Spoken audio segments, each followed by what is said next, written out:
So today we will talk about types of chemical reactions, and we will discuss mainly two reactions. First is combination reaction and second is decomposition reaction in detail.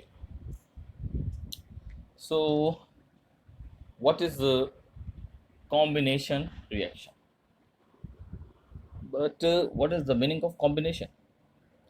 So combination means a joining or merging of different parts or qualities in which the components elements are individually distinct.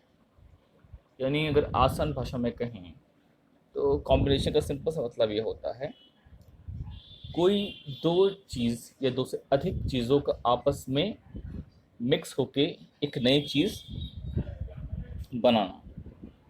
ठीक है, जैसे कि आप लोग जो है जब चाय बनाते हैं तो चाय में जो आपका टी लीव्स है उसकी अलग क्वालिटी है, मिल्क की अलग क्वालिटी है, शुगर की अलग क्वालिटी है।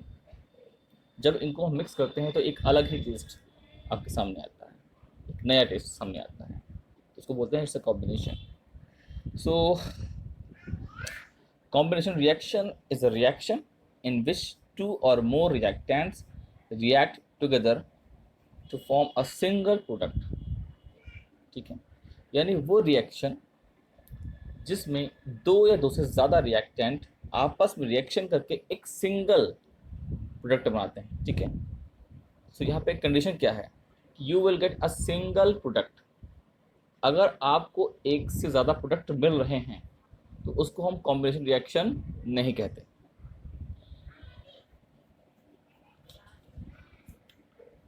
सो जैसे कि मैंने यहाँ पे लिखा हुआ है ए plus be giving you see, यानी ए और बी आपके रिएक्टेंट हैं और ये आपस में रिएक्शन करके आपको सी प्रोडक्ट देंगे। केवल एक सिंगल प्रोडक्ट ही बनना चाहिए। सेकंड में देखिए अपना हमने लिखा है ए प्लस बी प्लस सी गिविंग यू डी, यानी यहाँ पे तीन रिएक्टेंट है जो आपस में कंबाइन होके एक सिंगल प्रोडक्ट बना रहे हैं। तो इससे मतलब क्या को मालूम पड़ता है कि तीन अलग अलग रिएक्टेंट्स के जो एटम्स और मॉलिक्यूल्स हैं वो आपस में पहले ब्रेक होंगे, फिर रीअरेंज होके आपस में अटैच होंगे और फिर एक नया मॉलिक्यूल, नया कंपाउंड बनाएंगे। ठीक है, so let us take some examples. तो पहला एग्जांपल हमने लिया है formation of ammonia. So when nitrogen gas and hydrogen gas in the presence of catalyst and high pressure and high temperature, they combine to give you the ammonia molecule। so ammonia यहाँ पे एक single product है और कोई product यहाँ पर नहीं बन रहा है, तो ये आपका कॉम्बिनेशन रिएक्शन है। ठीक है, number 2 formation of calcium hydroxide.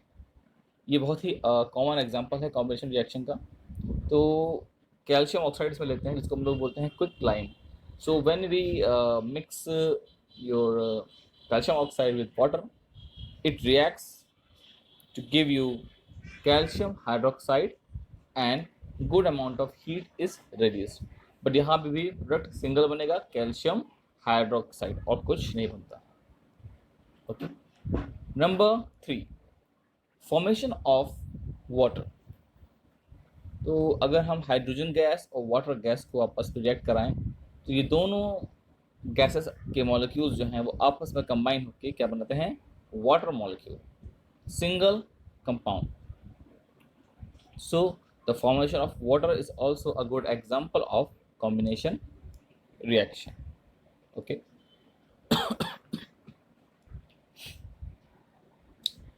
now we will talk about decomposition reaction. So it is the reaction in which a single compound get decomposed or broken down to give two or more products। यानी वो reaction जिसमें आपके पास एक single reactant है, एक single chemical species है, वो जो है ब्रेक होके, डिकम्पोज होके आपको दो या दो से ज़्यादा प्रोडक्ट देता है। ठीक है, तो इसको हम लोग क्या बोलते हैं, डिकम्पोजिशन रिएक्शन।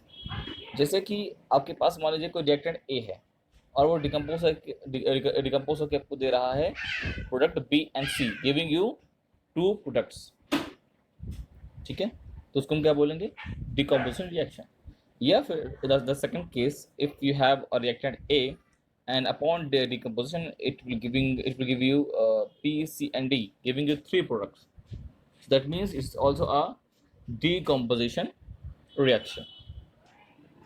So यहाँ कुछ फैक्ट्स हैं जो बहुत ही इंपॉर्टेंट हैं, वो मैं आपको बताना चाहूँगा। तो पहला है, it is just opposite to the combination reaction. तो ये कॉम्बिनेशन रिएक्शन का जो है अपोजिट है। जैसे कि कॉम्बिनेशन रिएक्शन में चीज़ें आपस में जुड़ के एक चीज़ बनाती हैं, यहाँ पे क्या होता है, यहाँ पे एक चीज़ जुड़ के एक चीज़ टूट के कई चीज़ें बनाती हैं, जस्ट रिवर्स।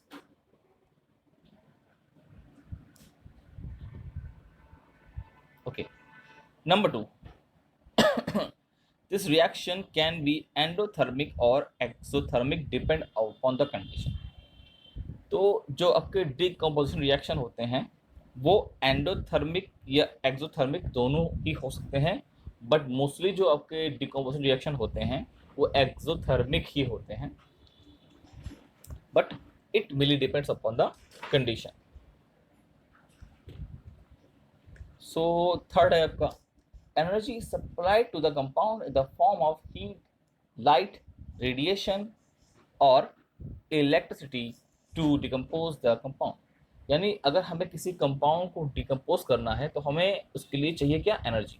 तो जो एनर्जी है उसको हम सप्लाई करते हैं कई डिफरेंट फॉर्म्स में, या तो हीट के फॉर्म में, या लाइट के फॉर्म में, या किसी आपके रेडिएशन के फॉर्म में, या फिर इलेक्ट्रिक करंट के फॉर्म में, because all these things are the sources of energy. ठीक है, because without giving energy it is difficult to decompose the compound. Now number 4, some compounds can decompose themselves in order to achieve stability and there is no need to supply the energy to the compound.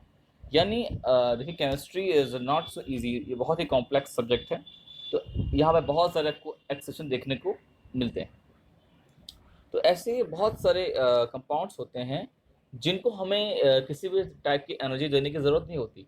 Actually ये compound जो होते हैं वो जो thermally unstable होते हैं, तो ये अपने आप ही जो है खुद को डिकम्पोज कर लेते हैं टू अचीव स्टेबिलिटी।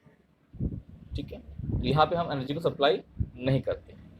ठीक है, so those reactions will be called spontaneous decomposition. Now we will take some examples. तो पहला हमने लिया example, decomposition of limestone. Limestone क्या होता है? Calcium carbonate. तो जो हम कैल्शियम कार्बोनेट, जिसको हम लोग चॉक भी कह सकते हैं, तो उसको जो हम हीट करते हैं तो वो it will decompose to give you calcium oxide and carbon dioxide. So single chemical species is giving you 2 products, calcium oxide and carbon dioxide. Now number 2, decomposition of silver bromide.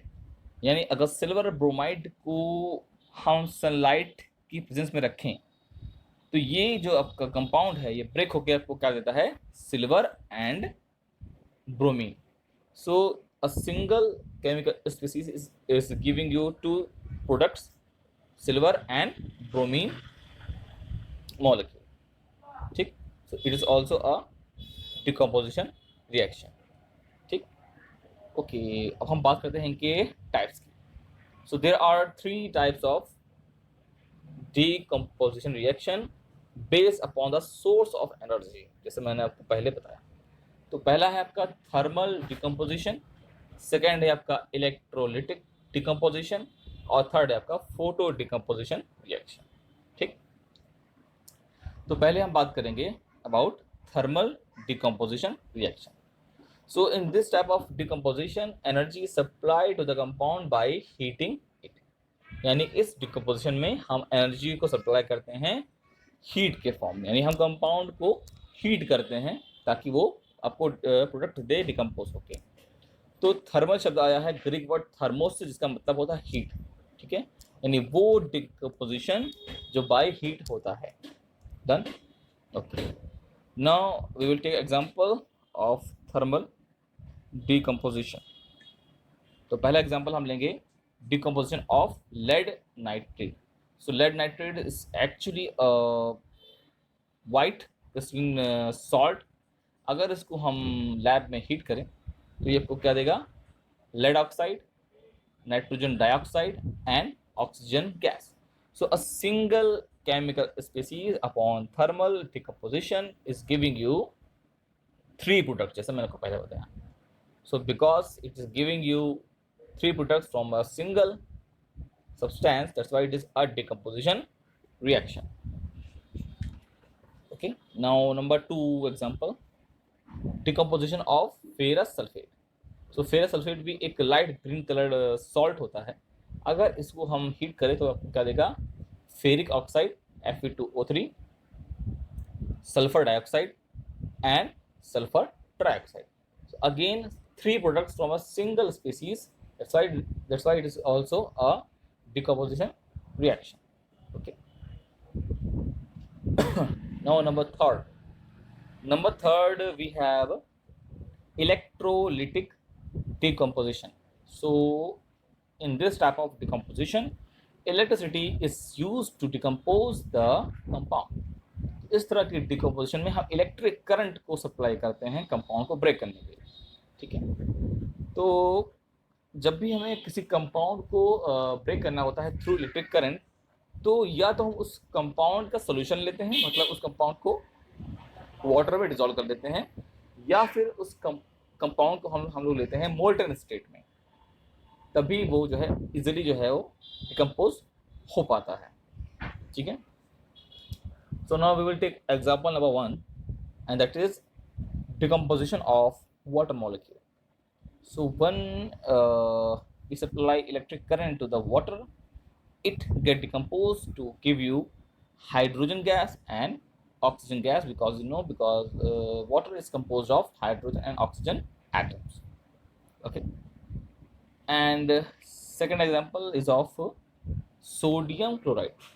तो sodium chloride को हम decompose कर सकते हैं either in the aqueous state, मतलब water में dissolve करके, और number 2 we can take the sodium chloride in molten state, and when we supply the electric current it get decompose to give you sodium metal and chlorine gas.